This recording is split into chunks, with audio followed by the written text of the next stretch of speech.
mahasiswa aktif semester 3 dari program studi psikologi Fakultas Ilmu Pendidikan dan Psikologi Universitas Negeri Manado. Pada saat ini saya akan menjelaskan beberapa topik pembahasan dalam mata kuliah psikologi kreativitas.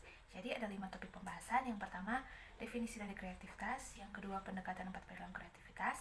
Yang ketiga, 4 proses kreatif menurut Wallace 1926. Yang keempat, ciri-ciri kreatif menurut ahli. Dan yang terakhir, pengukuran kreativitas. Kita masuk pada topik pembahasan yang pertama, yaitu definisi dari kreativitas. Baron mendefinisikan kreativitas adalah kemampuan untuk menciptakan sesuatu yang baru. Kaplan mengutarakan bahwa kreativitas adalah kemampuan menghasilkan bentuk baru menggunakan metode-metode baru.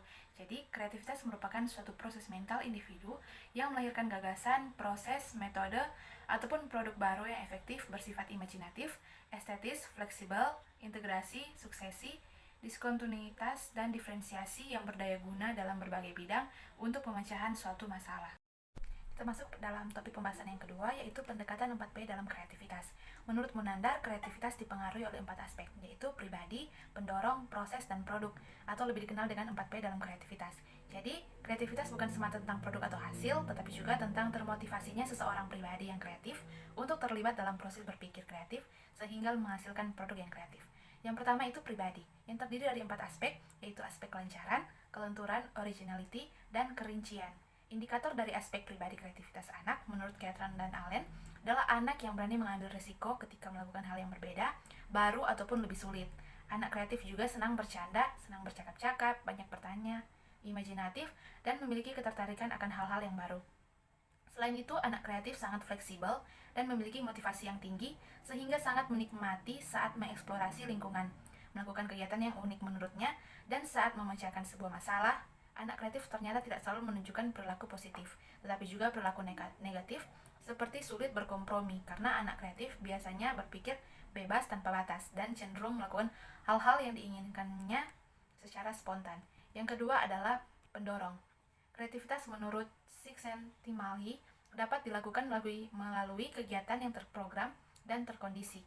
Faktor pendorong akan menumbuhkan minat dan motivasi seseorang untuk menekuni suatu kegiatan atau mencari penyelesaian dari sebuah permasalahan. Jadi, indikator dari aspek pendorong ini adalah minat dan motivasi seseorang baik dari dalam maupun luar dirinya untuk terlibat dalam proses kreatif. Yang ketiga adalah proses, yang dinyatakan oleh Wallace terdiri dari 4 tahap, yaitu tahap persiapan, tahap inkubasi, tahap iluminasi, dan tahap verifikasi. Jadi, sebuah kreativitas akan muncul jika seseorang yang memiliki faktor pribadi dan pendorong dalam kreativitas melibatkan dirinya dalam proses kreatif. Pada tahap ini, seseorang akan mencari tahu, menemukan inspirasi, memahami, dan memunculkan gagasan baru. Dan yang terakhir adalah produk, yang merupakan kemampuan untuk menghasilkan atau menciptakan sesuatu yang baru, atau hasil dari proses kreativitas. Menurut Crowley, produk kreatif dihasilkan dari pribadi yang kreatif, yang akan membentuk konfigurasi, dan konfigurasi tersebut dapat berbentuk gagasan, model, tindakan, cara menyusun kata, melodi, atau bentuk. Hal ini menjelaskan bahwa produk kreatif adalah hasil data pribadi kreatif yang didorong ke dalam proses kreatif sehingga menghasilkan gagasan, model, tindakan, kata, melodi, atau bentuk. Kita masuk dalam topik pembahasan yang ketiga, yaitu 4 proses kreatif menurut Wallace.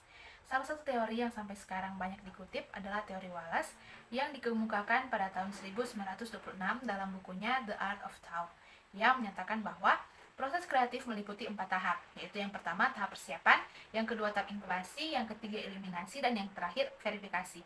Pada tahap persiapan, seseorang akan mempersiapkan diri untuk memecahkan masalah dengan belajar berpikir, mencari jawaban, bertanya kepada orang lain, dan sebagainya.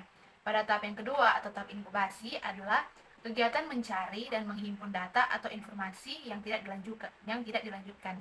Tahap inkubasi adalah tahap di mana individu seakan-akan melepaskan diri untuk sementara dari masalah tersebut, dalam artian bahwa ia tidak memikirkan masalahnya secara sadar, tetapi mengeramnya dalam alam prasadar, sebagaimana terlihat dari analisis biografi maupun dari laporan tokoh seniman dan ilmuwan. Tahap ini penting artinya dalam proses timbulnya inspirasi yang merupakan titik mulai dari suatu penemuan atau kreasi baru yang berasal dari daerah prasadar atau timbul dalam keadaan ketidaksadaran penuh.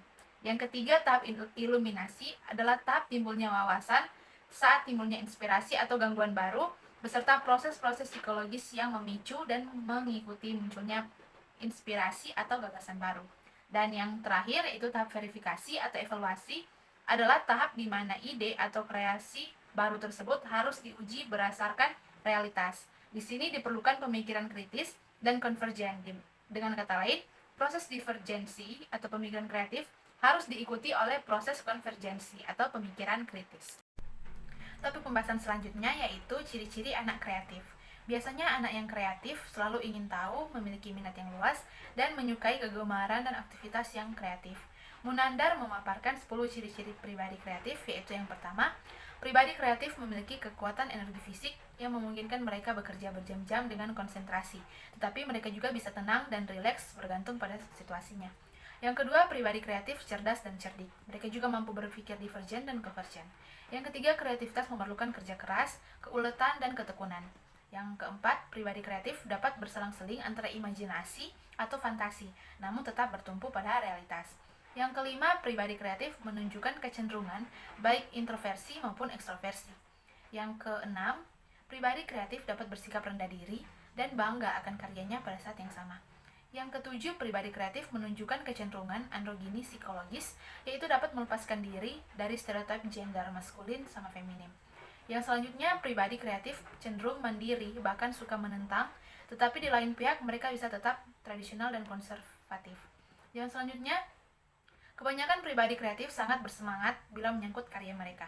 Dan yang terakhir, sikap keterbukaan dan sensitivitas pribadi kreatif sering membuat mereka menderita jika mendapat banyak kritikan terhadap hasil jeripaya mereka. Namun di saat yang sama, ia juga merasakan kegembiraan yang luar biasa.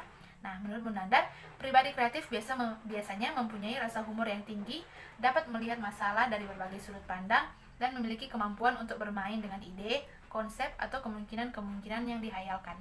Berdasarkan uraian di atas, dapat disimpulkan bahwa ciri-ciri pribadi kreatif dapat diketahui dari aspek kognitif dan afektifnya. Kedua aspek tersebut saling mendukung satu sama lain. Topik pembahasan yang terakhir yaitu pengukuran kreativitas. Pengukuran kreativitas dapat dibedakan atas pendekatan-pendekatan yang digunakan untuk mengukurnya. Ada 5 pendekatan yang lazim digunakan untuk mengukur kreativitas, yaitu yang pertama, analisis objektif terhadap perilaku kreatif. Pendekatan objektif dimaksudkan untuk menilai secara langsung kreativitas suatu produk berupa benda atau karya-karya kreatif lain yang dapat diobservasi wujud fisiknya. Metode ini tidak cukup memadai untuk digunakan sebagai metode yang objektif untuk mengukur kreativitas, karena sangat sulit mendeskripsikan kualitas produk-produk yang beragam secara matematis untuk menilai kualitas intrinsiknya. Yang kedua, pertimbangan subjektif. Pendekatan ini dalam melakukan pengukurnya diarahkan kepada orang atau produk kreatif. Cara pengukurannya menggunakan pertimbangan-pertimbangan peneliti seperti yang dimukakan Francis Galton. Prosedur pengukurannya ada yang menggunakan catatan sejarah, biografi, antologi, atau cara meminta pertimbangan sekelompok pakar. Prosedur lain yang digunakan dalam pendekatan pertimbangan subjektif yaitu dengan menggunakan kesepakatan umum. Hal tersebut apabila jumlah subjeknya terbatas. Pendekatan ini merupakan pendekatan yang praktis penggunaannya dan dapat diterapkan pada berbagai bidang kegiatan kreatif, juga dapat menjaring orang-orang. Produk-produk yang sesuai dengan kriteria kreativitas yang ditentukan oleh pengukur dan sesuai dengan prinsip-prinsip, pada akhirnya kreativitas sesuatu atau seseorang ditentukan oleh apresiasi pengamat yang ahli. Yang ketiga, inventory kepribadian. Pendekatan ini ditujukan untuk mengetahui kecenderungan-kecenderungan kepribadian kreatif seseorang atau korelat-korelat kepribadian yang berhubungan dengan kreativitas. Kepribadian kreatif meliputi sikap, motivasi, minat, gaya berpikir, dan kebiasaan-kebiasaan dalam berperilaku. Yang keempat, inventory biografis.